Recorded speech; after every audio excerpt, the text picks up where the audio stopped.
Be right with you. Hello, Betsy. Long time no see. Get out. This you're gonna want to hear. If you don't leave right now, my husband is going to remove you from this establishment bodily. Mr. Kettleman, may I see you up front? Mr. McGill. Oh, good to see you. It's Goodman now. Actually, Saul Goodman. Long story. Hey, what is up? So for this video, I want to discuss the return of Betsy and Craig Kettleman in the plot of Season 6 of Better Call Saul.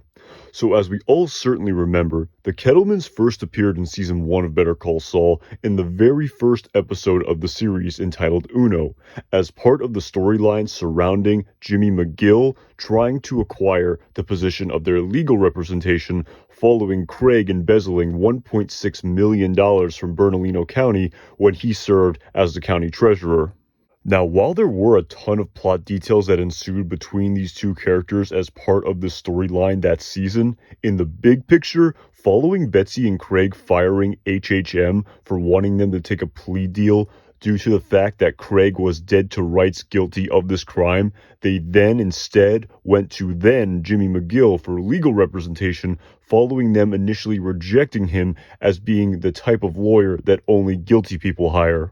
And so, following yet another long complex series of events that ensues, with Mike on behalf of Jimmy then stealing back this money in order for them to be forced to take this plea deal, this is then where the story of these two characters appeared to have ended in the plot of Better Call Saul. But now, in what is truly to the benefit of all fans of Better Call Saul, these two amazing characters returned during the second episode of the premiere of Season 6, entitled Carrot and Stick. And interestingly, the appearance of these two characters directly relates to the storyline surrounding Jimmy and Kim attempting to discredit Howard Hamlin in order to speed up the settlement of the Sandpiper Crossing class action lawsuit in order for them to receive their share of the common fund much faster.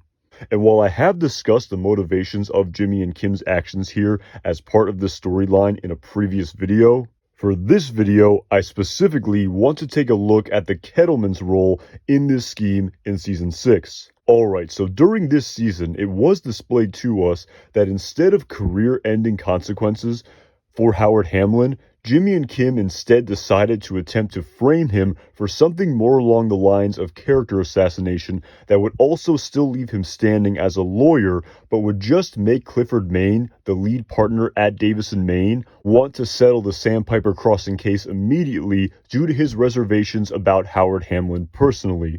And so it was revealed to us in the first episode of this two-part premiere entitled Wine and Roses that the plan here for Jimmy and Kim is to frame Howard Hamlin as a cocaine user. And this was displayed to us when Jimmy and Kim concocted a long, complex plan which eventually allowed Jimmy to gain entry into the locker room at the country club which Howard Hamlin was a member of in order to plant a small bag of a substance that looked like cocaine in Howard Hamlin's locker. Howard? What? This can't be. Sure looks like it. Really? Well, where did it come from? Didn't it just fall out of your locker? I don't see how. But was revealed to us to actually be just baby powder. What if they figure out it's baby powder? They won't. And so the point of this here was to set the ball rolling in this scheme where following Howard Hamlin and Clifford Maine returning to the locker room following playing a round of golf, Howard then opens up his locker and this small bag falls out in front of Clifford Maine, who believes it to be cocaine, which Howard Hamlin of course denies because it is truly not. But despite Howard's denial here, this ruse clearly at least raised Clifford's suspicions of Howard, which was the whole point of the first part of the scheme by Jimmy and Kim. And so, following getting the ball rolling here of painting Howard Hamlin as a cocaine user, this is then where the Kettlemans factored into this scheme in the second episode of this two-part premiere entitled Carrot and Stick, where during this episode, as the next part of the scheme, Jimmy and Kim then plan to persuade Clifford Maine into taking a meeting with a prospective client who will then, during this meeting, organically bring up the anecdote about how Howard Hamlin is a cocaine user, to thus cause Clifford Maine to have even more reservations about Howard Hamlin after seeing this little baggie of what he thought to be cocaine fall out of his locker at the country club. So during this scene of Jimmy and Kim trying to come up with what would be the most believable case that Clifford Maine would take a meeting for, Kim then eventually tells Jimmy that she has come up with the perfect story, but that Jimmy was, quote unquote, going to hate it. Okay, so it's got to be something with a history with Howard. Yeah. But Cliff has to want to take the meeting, but not the case. Right. It's got to be good, but not too good. Exactly. There's a sweet spot, you know, like a magnet. We pull Cliff in and then repel him. Oh. What?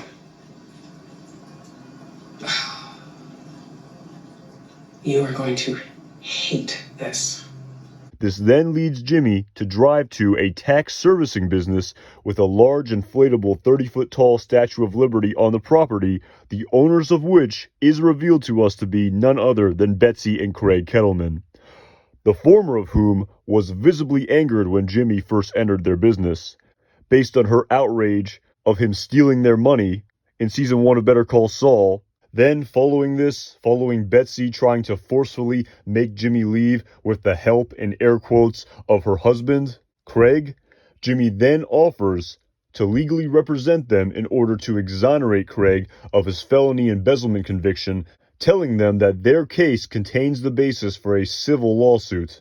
Jimmy then asked the couple to sign letters of engagement in order to lock Jimmy in as their lawyer, while deliberately name-dropping the lawyer Clifford Maine as part of the scheme. Let's hold your horses, because we've been down this road before, and the last time I gave you 2 advice, you went straight to the competition with it. So I just need some assurances that all my hard work isn't going to end up in the hands of Clifford Maine or some other asshole at some pretentious Santa Fe white shoe law firm. So, before we talk turkey... And while Betsy initially rejects this offer, following some finagling, she and Craig eventually agree to sign these papers, making Jimmy, of course now Saul, their lawyer. Jimmy then tells the Kettlemans the basis of their civil lawsuit, that the lead attorney in their case, Howard Hamlin, was impaired in his legal duties during his representation of them due to his frequent use of cocaine. Then, following receiving this information, the Kettlemans then fire Jimmy as their lawyer, saying that they know their legal rights and don't have to work with any lawyer that they don't want to, despite the letters of engagement they signed. Jimmy, of course, then feigns being upset by this in front of them, but then smirks as he walks back to his car, thus revealing to the audience that this was all part of Jimmy and Kim's ruse in order to use the Kettlemans as part of this scheme against Howard Hamlin. We then see the next continuation of the scheme unfold when Betsy and Craig later in this episode play right into Jimmy and Kim's hand when they go to the lawyer which Jimmy intentionally name-dropped, Clifford Maine, at Davison, Maine, who takes this meeting when it was revealed to him by his associate Aaron Brill that the Kettlemans are seeking to be represented by Davison, Maine in order to sue their former lawyer at Hamlin McGill. In this meeting, Betsy and Craig blame Craig's conviction for embezzlement on Howard Hamlin's cocaine abuse, with Craig claiming that Howard's supposed cocaine use was common knowledge among the inmates of the county prison which he was serving his time at. Of course, actually lying here and not mentioning to Clifford Maine that they actually got this information from Jimmy, aka Saul. Then, following hearing this information, Clifford declines to take their case, stating that doing so would be an enormous conflict of interest since Davison, Maine is currently partnered with HHM on another case, the Sandpiper Crossing case known to the audience, of course. He also states that given the circumstances of Craig's plea deal, reversing Craig's conviction is likely impossible, and also states that he doesn't believe their accusations about Howard. Unfortunately, I don't think we're going to be able to help. Our firm is partnering with HHM on another case, so this would be a clear conflict of interest. You're going to have a difficult time pursuing this no matter who your lawyer is. Overturning a conviction in a case like Craig's is extremely difficult. Even if these allegations were true, and I got to tell you, it does not sound like the Howard Hamlin that I know. it is unlikely that you will succeed. And then, following the Kettlemans walking out of this meeting as clearly a result of the absolute frustration of Betsy Kettleman, following Clifford then returning to his office, we see him have a moment of introspection, likely thinking back to having seen what he thought to be cocaine fall out of Howard Hamlin's locker at the country club, now in conjunction with these accusations by the Kettlemans, likely wondering how all of this can just be a coincidence, thus having things go exactly according to plan for Jimmy and Kim, of having Clifford Maine begin to question the stability and character of the lead attorney of the law firm that he is currently partnered with on this multi-million-dollar class action lawsuit. Then, following this storyline between Jimmy, Kim, and the Kettlemans then picks up at night at Jimmy and Kim's apartment, where Jimmy receives a frantic phone call from the Kettlemans, which leads them to scheduling a meeting with him the next morning, likely as a result of their rejection with Clifford Maine. Again, all according to Jimmy and Kim's plan here.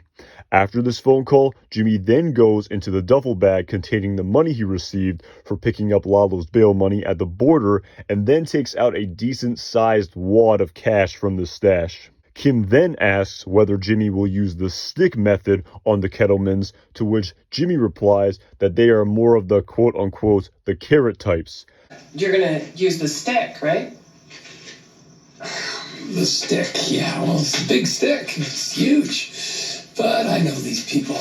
They're more carrot types, especially her. Then, to Jimmy's surprise, following him stating this, Kim then states that she will come to this meeting with the Kettlemans tomorrow morning, which, with the benefit of hindsight, was likely due to Kim's perception of Jimmy's unwillingness to use this quote-unquote stick here against the Kettlemans, that she will then use during the conclusion of the storyline that ensues in the amazing final scene of this episode.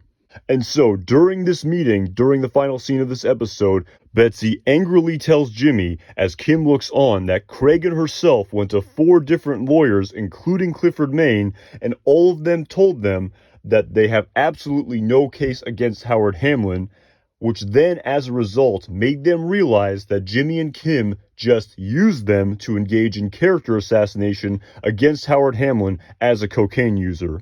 Then, following Jimmy bribing Betsy so that she will not go to Howard Hamlin to reveal what happened here, Betsy turns down Jimmy's offer of money and instead demands that he make good on his promise when they first met all the way back in season 1 of Better Call Saul to exonerate Craig, or else they will tell Howard Hamlin about the scheme. Then, while overhearing this conversation, Kim then decides to go with the stick method here when it is apparent that the Kettlemans will not take the bribe, and then makes a call to the Albuquerque office of the IRS, where she speaks with an agent in their criminal investigations division and clearly threatens to turn in the Kettlemans for engaging in tax preparer fraud of filing real legitimate tax returns with the IRS, but then providing their clients with fake ones with lower tax refunds that they are entitled to, and pocketing the difference in an obvious case of tax fraud. And while we don't know how Jimmy and Kim were able to deduce the Kettleman scam here, nonetheless, as a result of this valid threat, a visibly shaken Betsy Kettleman hangs up Kim's phone call and acquiesces to Kim's demands, stating that they will do anything for fear of going to prison for their scam. Kim then instructs them to give their customers back the money which they stole from them, which they are legally owed, and to forget about Howard Hamlin and never mention to him what happened here, then threatening to completely ruin their lives if they do not comply. You think you've lost everything? You have no idea.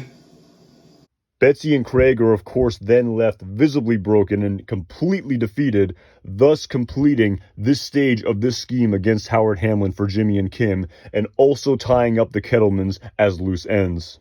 And so that pretty much sums up the Kettlemans' role in this scheme here in season 6, and I have to say that I really enjoyed watching this storyline unfold in the second episode of the season 6 premiere, as there was really so much complexity and nuance that was displayed here in respect to all 4 of these characters as part of this storyline, which was really exemplified by the final scene that ensued here in this episode. And before I get into the Kettlemans more specifically, I first want to take a look at how Jimmy and Kim acted here in this scheme. Because as we could see here, when Kim finally used this stick method against the Kettlemans, Jimmy was just standing there and did not say anything as Kim was enacting this plan in this scene. And even more so, we even could see that Jimmy may have been experiencing some sympathy for the Kettlemans here, when he could see that they were visibly defeated, with Betsy being even moved to tears. It was then even revealed to us that Kim knew that Jimmy gave the Kettlemans the bribe money anyway, likely as a result of him feeling so sorry for them for being such lousy criminals. You gave him the money, didn't you?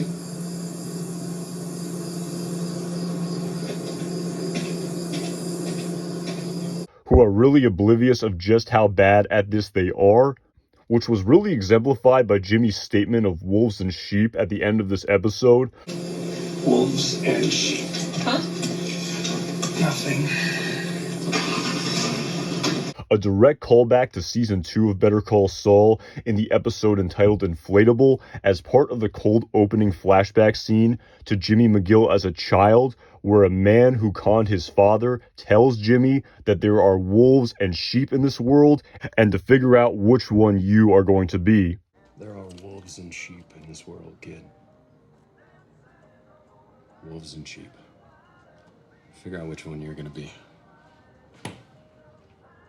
Kim, on the other hand, clearly felt no empathy for Betsy and Craig whatsoever, and even likely saw them as contemptible figures who were ripping off and stealing from elderly victims. And it appeared that the final straw for Kim in this scheme was when the Kettlemans began to paint themselves as victims, stating that they did not deserve any of what happened to them following Craig going to prison. We lost everything. And we didn't deserve any of this. Okay. Enough carrot.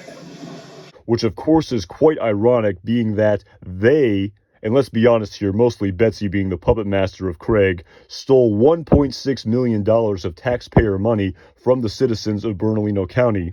Kim even going so far as to say if they think that they have lost everything, that they have no idea what this really means, which is likely a direct reference to the PD cases she has taken of people who have really completely ruined their lives compared to what has happened to the Kettlemans, who absolutely refuse to accept responsibility for their own actions, as we could see by them blaming Saul Goodman for stealing, quote-unquote, the money that they stole from Bernalino County, and then also likely blaming Kim Wexler for forcing them to take a plea deal for Craig, which would have otherwise put him in prison for 20 years. And with all that being said, in respect to the Kettlemans' role in this story in the remaining 11 episodes of Better Call Saul as a series, while this is just my own rampant speculation here, I do think that their role in this story may not quite be over here, as we still need to find out how Saul Goodman got that 30-foot tall inflatable Statue of Liberty from the Kettlemans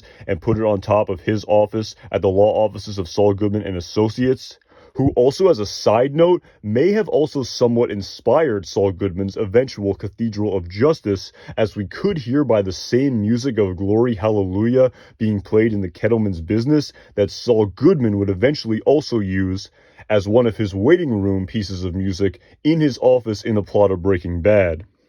Additionally, I do also think that it could be possible that the Kettleman's tax service business may play a role in the establishment of the Ice Station Zebra Associates tax loan-out of Saul Goodman that we first heard about in the plot of Breaking Bad, that I have discussed more in depth in a previous video, but I am of course just rampantly speculating here.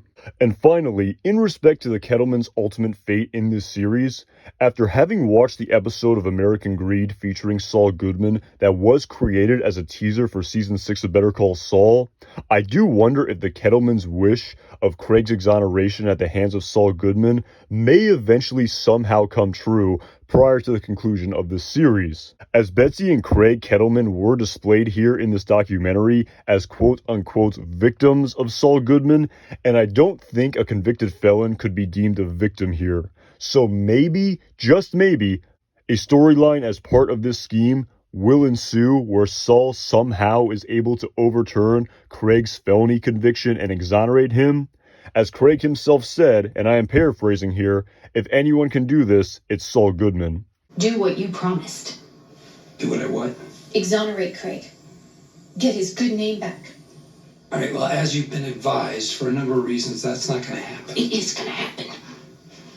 It is. You're just gonna have to figure out a way. If anyone can do this, it's you. Alright, that is really all I got for you guys on this one. Really enjoyed this storyline as part of the final season of Better Call Saul. Really loved seeing the personalities of all 4 of these characters displayed to us in full force, of Jimmy currently grappling with his full embrace of his Saul Goodman persona, while also being uneasy with Kim's seemingly full embrace of it. Also really loved seeing the Kettlemans again, who were just the same as they were in season 1 of Better Call Saul, with Betsy's absolute domineering and Craig's total submissiveness, which combined to make 2 truly incompetent criminals. And these scenes here of these 2 characters in season 6 were some of my absolute favorite scenes that we have ever seen in the entirety of Better Call Saul.